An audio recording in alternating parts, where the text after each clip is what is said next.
নিজের মেয়ের বয়সী একজনকে বিয়ে করে আনলো আমার স্বামী। আজ আমার 23 বছরের সাজানো সংসারে সতীনের প্রবেশ ঘটল। আমি অবাক হতেও ভুলে গেলাম। একবার তাকালাম আমজাদের দিকে।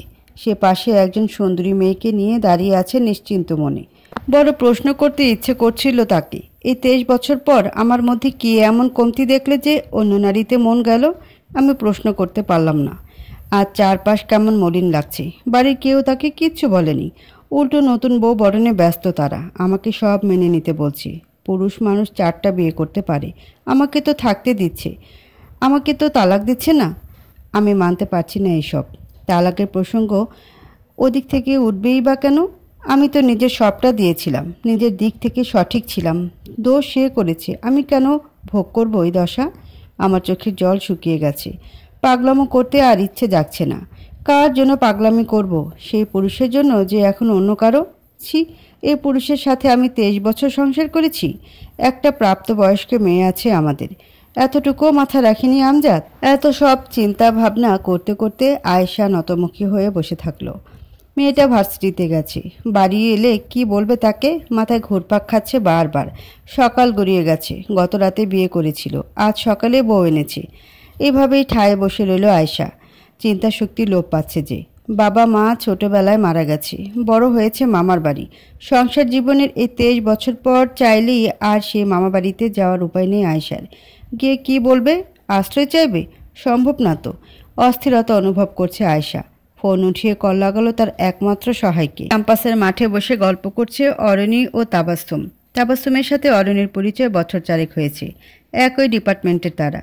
ভার্সিটির লাইফ কিছু বন্ধু ছাড়া ঠিক তেমন যেমনটা দুধ ছাড়া দুধ চা। অরণি একজন ভীষণ ভালো শ্রোতা।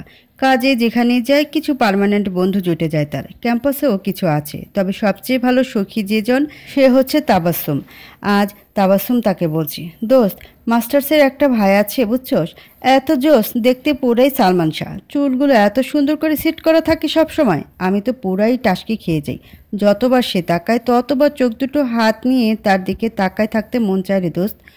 অরণি হেসে ফেলে বলল, আচ্ছা, আর কি করতে মন চায়? তাবাস্সুম বলল, আর চুমু খেতে মন চায়। ঠোঁট দুটো চৌকো করে উম্মা।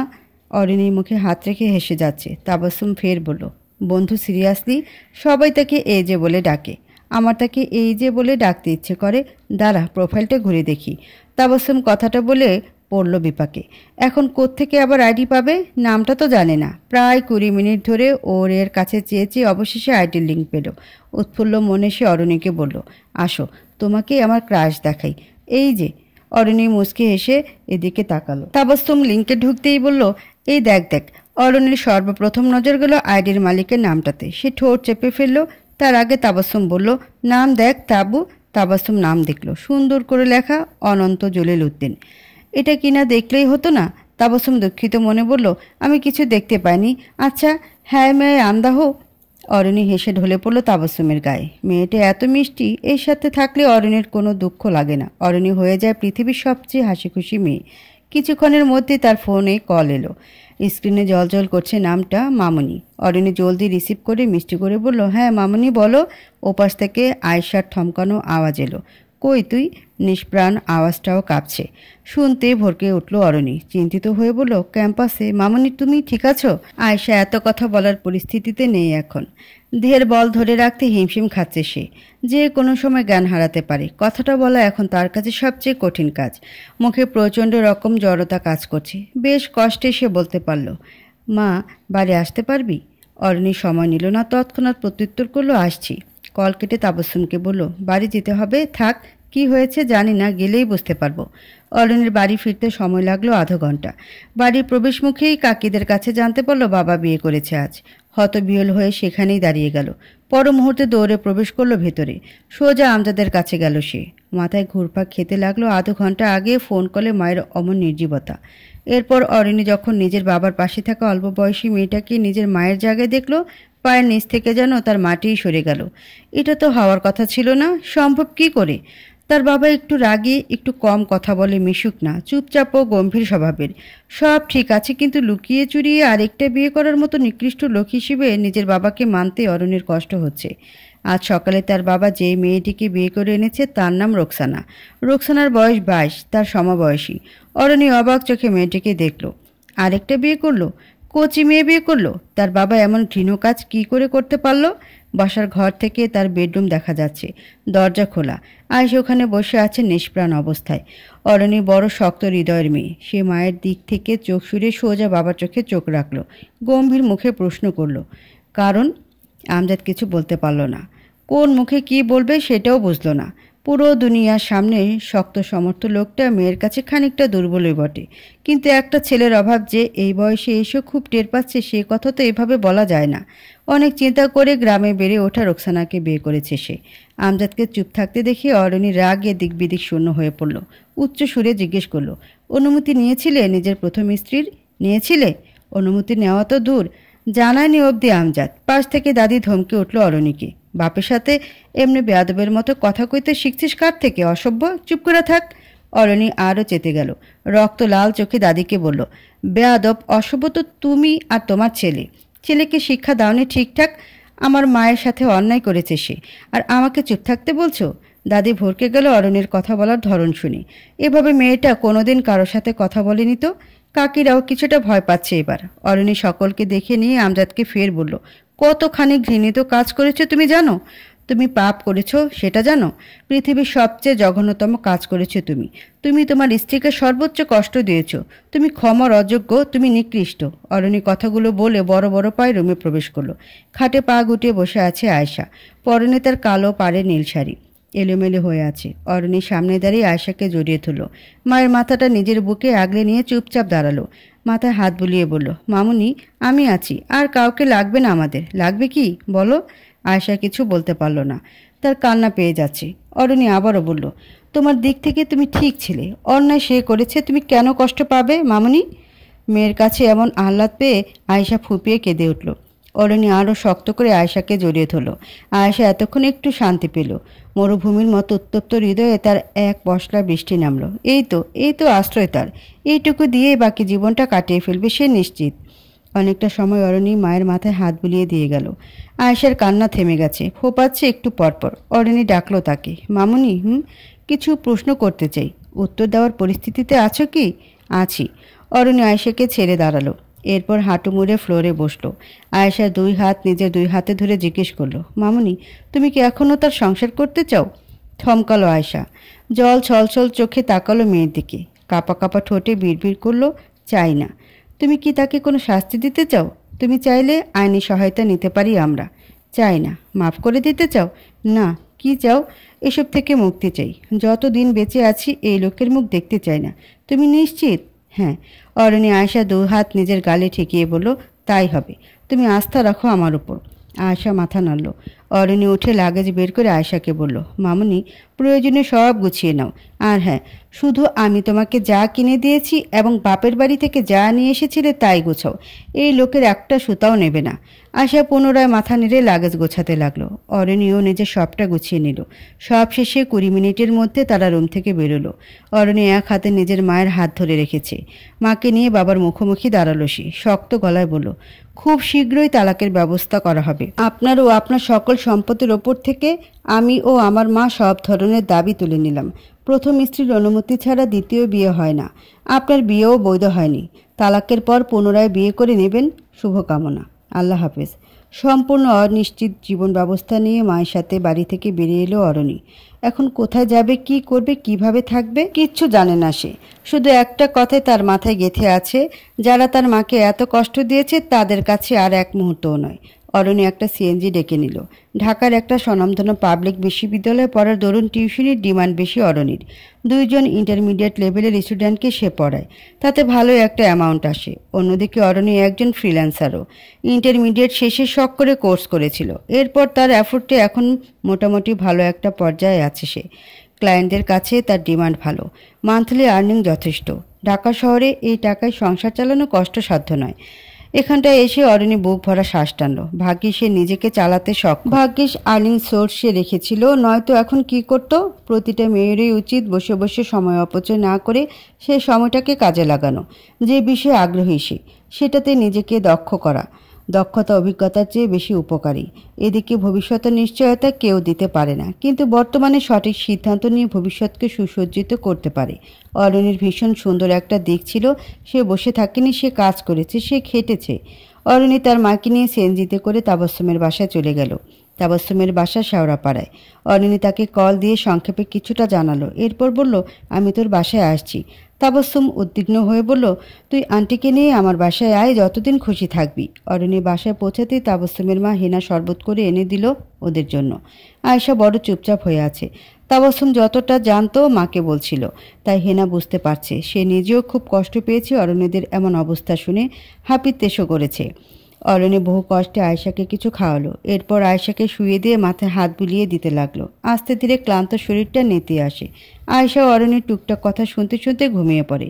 এদিক দিয়ে একটু আরাম বোধ করার পর অরণি তাবাসসুমকে বলল, আমি একটু বেরোবো, মায়ের খেয়াল রাখিস। কই যাবি? বাসা খুঁজতে। তাবাসসুম ও তার মা ভীষণ নারাজ তার এমন কথায়। এখনই কেন এত ব্যস্ত হতে হবে অরণিকে? অথচ অরণি বুঝিয়ে পারছে না তার মাকে সে সম্পূর্ণ নিজ দায়িত্বে বাড়ির বাইরে বের করেছে, তাই থাকা খাওয়া পড়ার দায়িত্ব তাকেই নিতে হবে। অন্য কারো সাহায্য নিয়ে চলতে অরণির আত্মগরিমায় বড় বাঁধবে। অরণি বুঝিয়ে শুনিয়ে বেরিয়ে এলো। তারপর খুঁজতে লাগলো বাসস্থান। মাসের এই অর্ধেকে এসে কোথাও তার যেমনটা লাগবে তেমন কোনো খালি বাসা সে খুঁজে পাচ্ছে না। পাওয়াটাও সহজ নয়, দুপুর থেকে খুঁজে যাচ্ছে। এখন সন্ধ্যা নামবে বলে প্রচণ্ড ক্লান্ত শরীর আর চলছে না। এমন সময় কাজীপাড়ার একটু ভেতরের দিকের গলিতে একটা বাসা সে খুঁজে পেল। যানবাহনের আওয়াজ এদিকে আসে না। অরণি বড় আশা নিয়ে টুলেটের দিকে তাকালো। লেখা আছে ফ্ল্যাট বাসা ভাড়া হবে। একটা বেডরুম, একটা ড্রয়িং রুম, বারান্দা, ডাইনিং, বাথ, কিচেন, সব মিলিয়ে তার যেমনটা চাই তেমনই। সে ভেতরে প্রবেশ করলো। কেয়ারটেকারের কাছে জানতে পারলো বাসা খালি আছে। একটা ইমার্জেন্সিতে এই অর্ধ মাসে শিফট হয়েছে এই বাসায় থাকা লোকটা। অরণি চাইলে উঠতে পারে। 3 তলা বাড়ির 3য় তলা সুসজ্জিত ছাদ, আর তার এক পাশে এই ফ্ল্যাট। 2য় তলায় বাড়িওয়ালা থাকে, বাকি 3টা ফ্ল্যাটে অন্যান্য ভাড়াটিয়া। নিচতলায় গ্যারেজ। ছাদ সংলগ্ন হওয়া ফ্ল্যাটটাও সুন্দর। অরণি তৎক্ষণাৎ অ্যাডভান্স করতে চাইল। কেয়ারটেকার জানালো 2 মাসের ভাড়া অ্যাডভান্স পে করতে হবে। অরণি পড়ল বিপাকে। তার কাছে এই মুহূর্তে ক্যাশ আছে 15,000 টাকা। এখন গিয়ে টাকা উঠিয়ে আবার এসে পে করতে ইচ্ছে করছে না। তাছাড়া 2 মাসের ভাড়া দেওয়ায় কিছুটা সংকটেই পড়তে হবে এ মাসে। এমনিতেও খরচ অনেক, তাই সে 1 মাসের ভাড়া দিতে চাইল। কেয়ারটেকার এতে রাজি না হওয়ায় অরণি বলল, আমি কি বাড়িওয়ালার সাথে কথা বলতে পারি? পারেন। কেয়ারটেকার ওকে বাড়িওয়ালার নম্বর দিল। বাড়ির মালিক বাড়িতে নেই, থাকে না তারা এখানে। অরণি নাম্বারটায় কল লাগালো। 3 বার রিং হওয়ার পর একজন রিসিভ করলো। অরণি সালাম দিয়ে বলল, আপনার বাসার 3য় তলায় যে ফ্ল্যাটটা খালি পড়ে আছে, আমি সেটাই উঠতে চাইছি আজ। এখন চাচা বলছেন যে 2 মাসের ভাড়া আগে পে করতে হবে। আমি যদি 1 মাসেরটা আজ করি এবং মাসের ভাড়া প্রতি মাসের শুরুতে দিই তাহলে হবে না? কলের ওপাশের ব্যক্তি অরণির এক নাগারে বলা এতগুলো কথা শুনে খানিকটা থমকালো। একটু সময় নিয়ে আসলে মাথা নাড়ল। ছোট করে বলল, ওকে। বড় করে দম নিয়ে অরণি বলল, থ্যাংক ইউ। অরণি কল কেটে দিল। এরপর বাসা ভাড়া দেওয়ার চুক্তিপত্রটা পূরণ করে কেয়ারটেকারের হাতে 1 মাসের ভাড়া সহ নিজের আইডেন্টিটি কার্ডের কপি আর যা যা প্রয়োজন সব গুছিয়ে দিয়ে বেরিয়ে এলো বাসা থেকে। থাকার ব্যবস্থা করা শেষ। এখন প্রয়োজনীয় সামগ্রী লাগবে।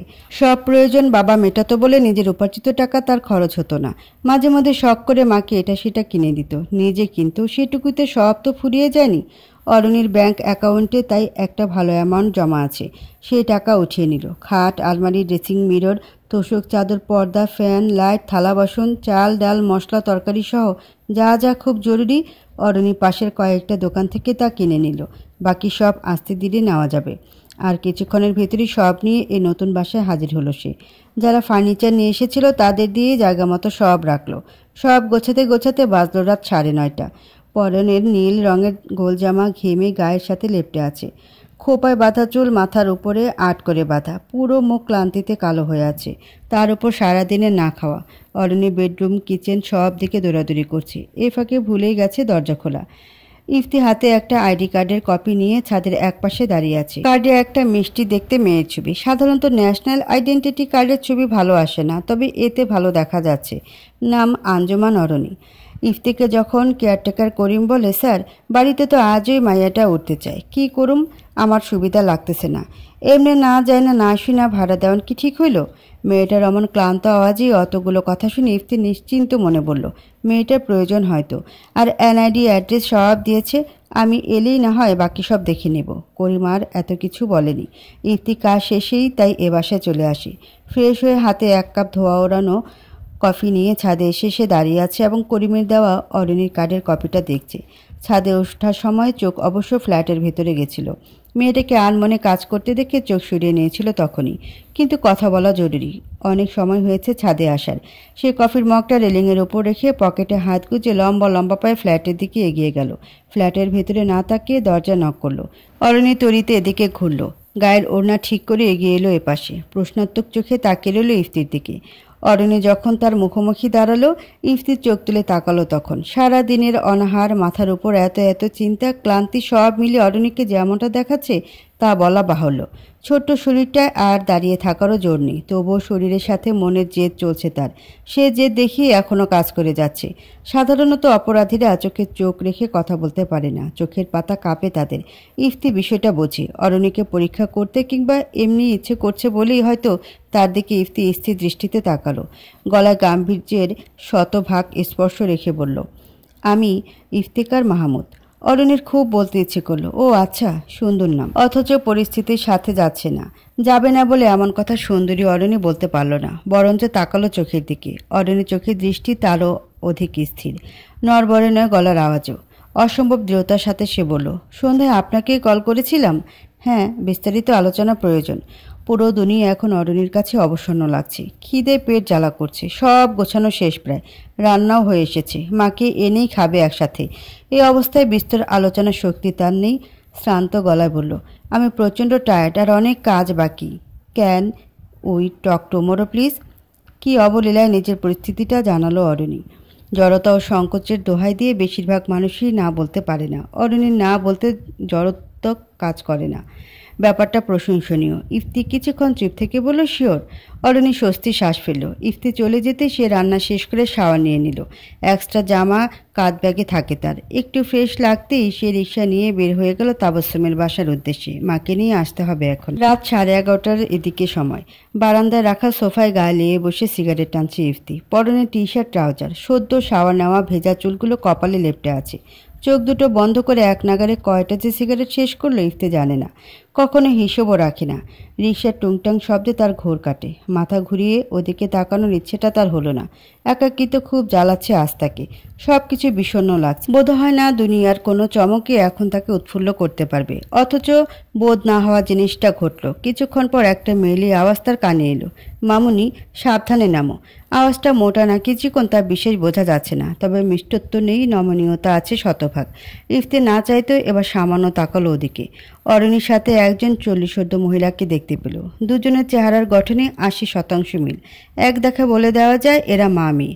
এতে ভাবার প্রয়োজন পড়ে না। শুধু যে দুজনের চেহারাতেই মিল লক্ষ্য করা যাচ্ছে এমনটা না, মুখায়াবের অভিব্যক্তিও শতভাগ মিলে যাচ্ছে, যেন তারা দুজনেই এই পৃথিবীর ওপর নাখোশ, এই সমাজ ব্যবস্থার ওপর নারাজ। বরাবরই লক্ষ্য করা যায় মায়েরা তাদের সন্তানদের ঢাল হয়ে দাঁড়ায়, সব সময় আগলে রাখে। এবার কিছুটা ভিন্ন ঘটনা দেখা গেল। মেয়ে তার মায়ের ঢাল হয়েছে, মাকে আগলে রাখছে। এক হাতে লাগেজ ও অন্য হাতে মাকে জড়িয়ে নিয়ে সে হেঁটে হেঁটে ভেতরে প্রবেশ করলো। মেয়েটাকে দেখে মনে হচ্ছে বয়স খুব একটা নয়, অথচ পুরো পৃথিবীর দায়িত্ব কাঁধে নিয়ে রেখেছে যেন। ভীষণ গভীর মনোযোগে এত কিছু খুব সহজেই লক্ষ্য করল ইফতি। ঠোঁটের ভাঁজ থেকে সিগারেট সরিয়ে ধোয়া ছাড়ল। বাঘিনী একটা। মাকে নিয়ে অরণি যখন নতুন ফ্ল্যাটে প্রবেশ করলো, বড় করে শ্বাস টেনে প্রশস্ত হেসে বলল, তোমার নিজের সংসার এটা, আমার আর তোমার বাড়ি। একটু সাজিয়ে গুছিয়ে নেই চলো। জল ছলছল চোখে তাকালো আয়েশা অরণির দিকে। আজ সকালে পাওয়া আঘাতটা তাকে বড় মলিন করে ফেলেছে। কোন অনুভূতি ঠিকঠাক প্রকাশ করতে পারছে না, পারছে শুধু অবাক হতে। চোখে জল আসে মাঝে সাঝে, এছাড়া বিশেষ কোনো প্রতিক্রিয়া তার মাঝে দেখা যাচ্ছে না। অরণি আয়েশাকে নিয়ে ভেতরে প্রবেশ করলো। পুরো ফ্ল্যাটটা ঘুরিয়ে এনে বেডরুমে বসালো। এরপর ফ্রেশ হয়ে নিয়ে রান্না করে রেখে যাওয়া খাবার অরণি থালা ভরে এনে আয়েশাকে বলল, মামুনি, খিদে পেয়েছে, খাইয়ে দেবে? আয়েশা মেয়েকে খাইয়ে দিল। সারা দিনে না খাওয়া অরণি একটু বেশিই খেলো এখন। আয়েশাকেও খেতে বলল। খাওয়া শেষে অরণি আয়েশাকে ঘুম পাড়িয়ে বারান্দা গিয়ে দাঁড়ালো। জীবন তাকে কোন মোড়ে এনে দাঁড় করিয়েছে সে ভাবতে লাগলো। দায়িত্ববোধ বেড়েছে তার। আগামীকাল মাকে নিয়ে বেরোতে হবে। একটা সংসারে কি কি প্রয়োজন তাতে অরণির সম্পূর্ণ ধারণা নেই। অন্যদিকে আয়েশাকে ব্যস্ত রাখা এখন ভীষণ প্রয়োজন। হুট করে কোত্থেকে যেন সিগারেটের ধোঁয়া উড়ে এলো। অরণি কেশে উঠল শব্দ করে। সিগারেটের ধোঁয়া তার সহ্য হয় না, মাথা ঘোরায়, বমি পায়। কাশির শব্দ শুনতে পেয়ে সোফায় গায়ে লিয়ে বসে থাকা ইফতি মাথা তুলল। অলসতায় ঘাড় নেড়ে ঠিক ওপরতলায় আড়াআড়িভাবে অবস্থান নেওয়া বারান্দাতে তাকালো। একটা সদ্য চেনা সুন্দরী অপরিচিতাকে দেখতে পেল সে। মেয়েটির পরনে সাদা কামিজ, সাদা পাজামা। সে কাশছে। ইফতির তাকিয়ে থাকতে থাকতে সেকেন্ড পাঁচেকের মধ্যে রুমের ভেতর প্রবেশ করে ফট করে বারান্দার থাই গ্লাস আটকে ফেল অরণি। ইফতি ওদিক থেকে দৃষ্টি সরিয়ে তার মধ্যমা আর তর্জনীর ভাঁজে গুজে রাখা সিগারেটটার দিকে তাকালো। ঠোঁট উল্টে বলল, স্মোকও করতে পারবো না? আজ অফ ডে। অরণি আয়শাকে নিয়ে সকালে বেরোলো, দুপুরের আগেই ফিরে এলো। সঙ্গে আনলো এত জিনিস। গেটের কাছে আসতেই করিম এগিয়ে এসে জিনিসপত্র উপরে নিয়ে যেতে সাহায্য করলো। গত রাতে ইফতি তাকে বলেছে, করিম চাচা শোনো, মেয়েরা মানসিক দিক থেকে পাথর হলেও শারীরিক দিক দিয়ে অত স্ট্রং নয়। পুরুষ সহায়তা প্রয়োজন তাদের। তুমি পারলে বাজার টাজারের ব্যাগ ফ্ল্যাটে উঠিয়ে দিয়ে এসো। করিম তার কথা শুনেছে। ইফতি বিষয়টা লক্ষ্য করে খানিকটা প্রসন্নই হলো। বিকেলে দেখে অরণি আয়েশাকে নিয়ে তার ফ্ল্যাটে এলো। ইফতি বিভিন্ন প্রশ্ন করলো। কোথায় পড়ছে, কি করছে, কোথায় থাকতো আগে, কেন হঠাৎ বাসা ভাড়া নেওয়া। ওপরে যতটা বলা সম্ভব অরণি বলেছে। এমন অপরিচিত এক ব্যক্তিকে বিস্তারিত বলতে অরণির বাদ। সুখকর তো কিছু নয়। পরে লোকটা না ভেবে নেয় সহানুভূতি নিতে এসব বলেছে সে। তাছাড়া অরণি অন্তর্মুখী চরিত্রের মেয়ে। এতই সহজ না কি নিজের জীবনের সবচেয়ে কঠিন পরিস্থিতি মুখে বিশ্লেষণ করা। ইফতি অরণিকে যতই দেখছে ততই অবাক হচ্ছে। একটা মেয়ে এতখানি অন্যরকম কি করে হতে পারে? অরণিকে দেখে মনে হচ্ছে না সে রক্তে মাংসে গড়া মানুষ। খুব করে মনে হচ্ছে এই মেয়েটা কংক্রিটের তৈরি। অল্পক্ষণের ভেতরই অরণি আয়েশাকে নিয়ে বাসা থেকে বেরিয়ে এলো। দরজার সামনে দাঁড়িয়ে ইফতিকে জিজ্ঞেস করলো, আমার না হয় এক ইউনিভার্স সমস্যা, তাই মাকে নিয়ে একা থাকছি, কিন্তু আপনি কেন? অরণ্যের প্রশ্ন করার ধরন শুনে ইফতি না চাইতেও হেসে ফেলল। চোখে হেসে উত্তর দিল, ম্যাডাম, আমার ইউনিভার্সের গোটাটাই সমস্যা, তাই একা থাকি। অরণি আর কিছু বলল না। মাকে নিয়ে ফ্ল্যাটে চলে এলো। আয়েশা অরণিকে একবার জিজ্ঞেস করলো, তোর অনেক কষ্ট হয়ে যাচ্ছে তাই না মা? অরণি মুচকে এসে আয়েশার এক হাত ধরে বলল, আমাকে তৈরি করতে তোমারও অনেক কষ্ট করতে হয়েছিল মামনি। আয়েশা নিজের মেয়েকে নিয়ে গর্ব করতেও আগে থেকেই। তার মেয়ে সেরা, পড়াশোনায়, সৃজনশীলতায় ও অন্যান্য দিকেও। এসব নিয়ে যখন এলাকার ভাবিদের বলতো, তারা সামনে প্রশংসা করলেও আড়ালে প্রচণ্ড হিংসে জ্বলে যেত। তারা বলতো, মেয়ে মানুষ বিয়ে দিলেই পরের বাড়ি চলে যাবে, তখন তোমাদের দেখবে কে? একটা ছেলেও তো নেই, এখনই একটু একটু করে ভবিষ্যতের জন্য টাকা পয়সা গুছিয়ে রাখো। আবার বলতো, মেয়ে মানুষকে এত পড়িয়ে কী লাভ, সে তো পরের বাড়িতেই পাঠিয়ে দেবে, চাকরি করলেও পরের বাড়িতেই খরচা করবে, তোমাদের দিকে তাকিয়েও দেখবে না। এর চেয়ে মেয়ের ওপর এত খরচ করো না, বয়স হয়েছে, বিয়ে দিয়ে দাও। আয়েশা প্রতিবাদ করে বলতো, আমার মেয়েকে আমি পড়াবো, আমি দুনিয়াদারি শেখাবো, আমি মাথায় তুলে রাখবো, মেয়ের প্রতি আস্থা আছে আমার। বড় শ্লেষ করে একজন এই কথা প্রত্যুত্তরে একবার বলেছিল, দুধে ধোয়া তুলসী পাতারও বাপ মায়ের মুখে চুনকালি মারে। আয়েশা তা বিশ্বাস করতে পারেনি, বিশ্বাস করেও না।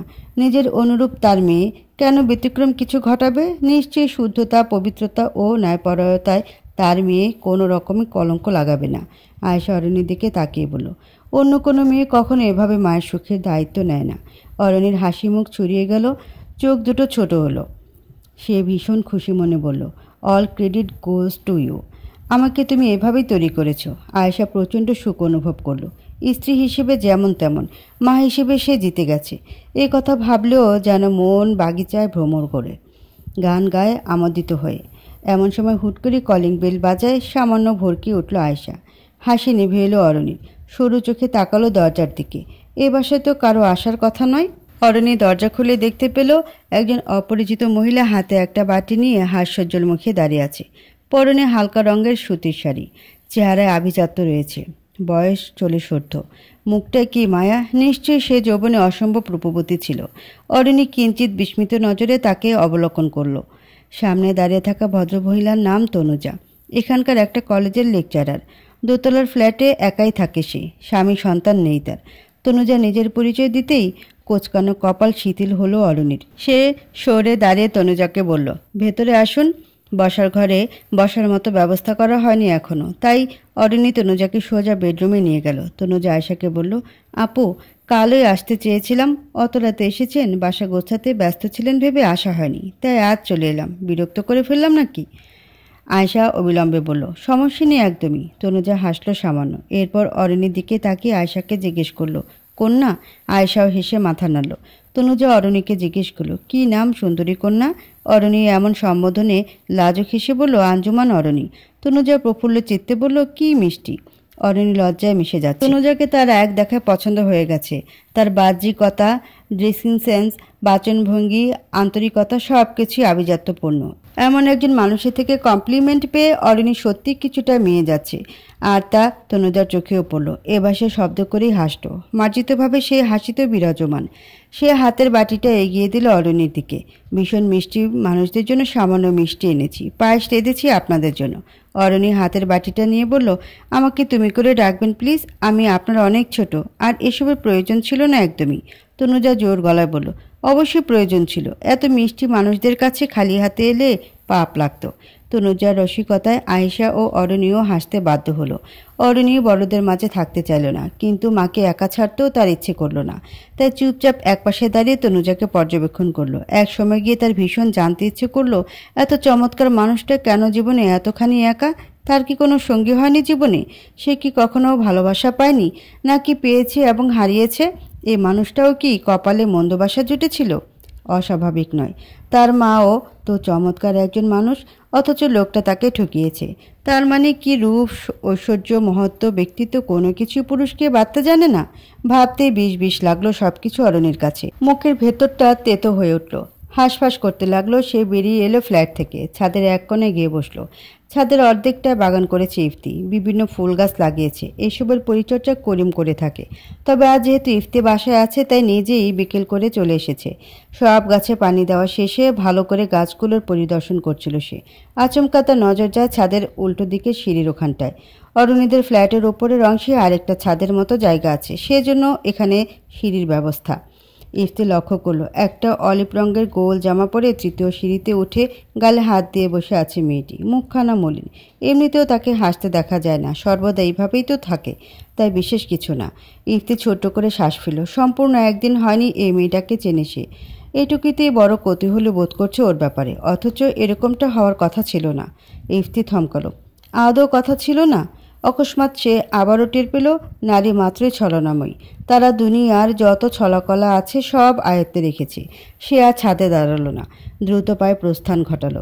সিঁড়িতে ওরকম জোর পদধ্বনিতে অরণি হতভম্ব হয়ে সিঁড়ি ঘরের দিকে তাকালো। এই মাত্র ঘটে যাওয়া ঘটনা নিয়ে সে একদমই অবগত নয়। আমজাদ অফিস থেকে ফিরে দেখল তার সদ্য বিয়ে করা নতুন বউ বাড়ি থেকে পালিয়েছে। ফেলে গেছে একটা চিঠি। চিঠিটা পড়ে ক্ষোভে দিশেহারা হয়ে ফেটে পড়ল আমজাদ। এমন প্রতিক্রিয়ায় সকলে অবাক হলো। তার ছোট ভাবি ফরিনা হাত থেকে চিঠিটা নিয়ে পড়া শুরু করলো। শুরুতে করা কাক্য সম্বোধনে হতবিহ্বল হয়ে গেল ফরিনা। একবার উত্তেজিত আমজাদের দিকে তাকিয়ে পুনরায় পড়া শুরু করলো। সম্মানিত কাক্য, দুঃখিত, মুখে বলল আপনার প্রতি অন্তর থেকে আমার কোনো রকমের সম্মান আসছে না। এমনি আপনি আমার চরম অপছন্দের একজন মানুষ ছিলেন। গ্রাম পরিদর্শনে যখন এসেছিলেন তখন আমাকে দেখে যে আপনার মনে লাড্ডু ফুটেছিল তা আমি টের পেলে শরবতের মধ্যে ছাগলের নাদা মিশিয়ে দিতাম। আফসোস, আমি বুঝতে পারিনি যে আপনার পাকা গোফের তল দিয়ে এত শয়তানি। খোদার কসম, বুঝতে পারলে সেই রাতে যখন টয়লেটের জন্য বেরিয়েছিলেন, রামদা নিয়ে পুরো এলাকার একটা চক্কর কাটিয়ে আনতাম আপনাকে। আমি বহু কষ্ট করে পড়াশোনা করছিলাম। প্রতিনিয়ত বিয়ের প্রস্তাব আসতো, কোচিং করাতাম, প্রাইভেট পড়াতাম। এ থেকে গ্রামে তেমন একটা উপার্জন করা সম্ভব না। তবুও যা ছিল আব্বাকে ওটুকু দিয়ে শান্ত রাখতে পারতাম মাসের শুরুর কয়েকটা দিন। শেষে এসে আব্বা আবার ঘটক ডাকতো। এভাবে চলছিল আমার দিনগুলো। তারপর একদিন হুট করে আব্বা আমাকে বলে বসলো, 3 দিন পর আমার বিয়ে। পাত্র ঠিক করে রেখেছে, শিক্ষিত ও উচ্চবিত্ত পরিবারের লোক। আমি রাজি হচ্ছি না দেখে আব্বা উঠতে বসতে অকথ্য গালি শুরু করলো। অবশেষে কান যখন পচে যাওয়ার উপক্রম, আমি রাজি হয়ে বসি। বিয়ের রাতে জানতে পারি পাত্র আমার বাপের বয়সী, হয়তো বাপের চেয়েও বছর খানেক বড়। কিং কর্তব্য বিমূঢ় হয়ে রইলাম। বুদ্ধি লোপ পেল আমার, কিছু বুঝে উঠতে পারছিলাম না। আর এর মধ্যে আমার বিয়েটা হয়ে গেল নিজের বাপের বয়সী একটা লোকের সাথে। বিদায়বেলায় আমি অবাক হতেও ভুলে গেলাম। জানতে পারলাম চড়া দামে বিক্রি করা হয়েছে আমাকে। যে বেচেছে সে আমাকে জন্ম দেওয়া বাপ, আর যে কিনেছে সে আমার কিছুক্ষণ আগে কবুল করা স্বামী। আমার দাম মাত্র 10 লক্ষ টাকা। প্রচণ্ড হাসলাম বিদায়ের সময়। মাকে জড়িয়ে ধরে একবার বললাম, অমানুষের সাথে সংসার করেছ কি করে এতকাল? মা মুখ লুকোলো আঁচলে। সে আদৌ জানে তো? হয়তো হ্যাঁ। গ্রামে আবার স্বামীরা মহাপাপ করলেও স্ত্রীদের মুখে অদৃশ্য সেলো টেপ আটকে পা ধরে ঝুলে থাকার অলিখিত নিয়ম আছে। মা হয়তো নিয়ম পালনেই ব্যস্ত। সে যাক, আমার সাথে কি হচ্ছে সেটুকু বুঝে উঠতে না উঠতেই আরও চমকপ্রদ কিছু ঘটেই যাচ্ছিল। আমি চমকাতে চমকাতে এক পর্যায়ে চলে গেলাম, যে কথা বলার শক্তিটাও হারিয়ে ফেললাম। আদো বয়সী বুড়ো কাকু, শোনেন, এসব দুষ্টুমি করা উচিত না। এরকম দুষ্টুমি আর করবেন না। আপনার না বউ আছে ঘরে? এরপরও বাইরে এত চোখ যায় কেন? যাহ দুষ্ট, সবখানে এত সুশুরি কেন? যৌবনের শুরুতেই সতীনের ঘরে ঢুকলাম। সেই ঘরে আবার আমার বয়সী আরেকটা মিষ্টি মেয়ে আছে। একটুও কি মায়া লাগেনি আপনার? কিভাবে পারলেন এসব করতে?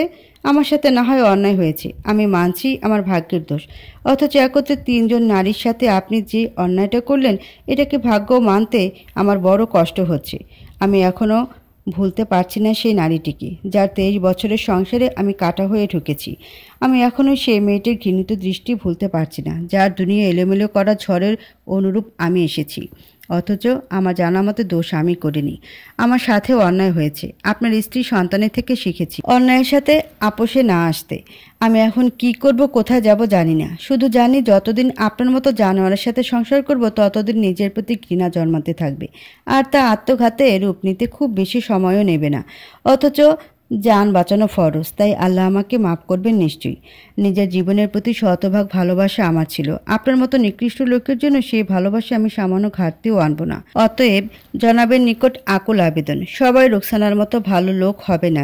এদিকে একটু বিবেচনা করে পরবর্তী শাদীতে পাত্রী নির্বাচন করে বাধিত করবেন, নয়তো দেখবেন তার দিলে আমার মতো এত মায় মহব্বত নাই। আপনার এক পা তো গর্তে গিয়ে আছে, সে পালানোর আগে অন্য পাও গর্তে ঢুকিয়ে এরপর ভাগবে। বুঝছেন মিয়া? উপদেশ দিচ্ছি, শোনেন, কাজে লাগবে। মেয়ের বয়সী কারো উপদেশ শুনলে ভালো ফল পাওয়া যায়। কুরকুরি আর সুরসুরি দুইটাই কমান, নইলে ভরা রাস্তায় লুঙ্গি খুলে দৌড়ানো লাগবে। মানুষকে মানুষ মনে করবেন, শুয়োরও আপনাকে ত্যায্য করবে। আপনার মতো কচুর পশ্চাতে লাথি মেরে দূরে সরাবে। আপনি দুর্গন্ধযুক্ত নালায় গোসল করে শান্তি পেতেই পারেন, তবে পরিষ্কার পুকুরে একবার লাফ মেরে দেখেন, সেই মজা। মনের আগাছা পরিষ্কার করে ধর্মের পথে ফিরে আসেন। আজকের মতো এখানেই খতম, আবার দেখা হবে অন্য কোনো গল্পে। ইতি রূপসী রোকসানা। পুনশ্চ আবার দেখা হওয়াটা কথার কথা বলেছি কাকু, সিরিয়াসলি নিয়েন না। আপনার মুখ দেখলেই বমি পাবে আমার, পরে লোকে প্রেগনেন্ট ভাববে। এদিকে আপনার সাথে এখনও আমার কিছু মিছু হয় নাই। যদি কিছু করতে যেতেন গত রাতে, আল্লাহর ওয়াস্তে একটা কোরবানি করে ফেলতাম রে কাকু। বেঁচে গেছেন, শুকরিয়া আদায় করেন।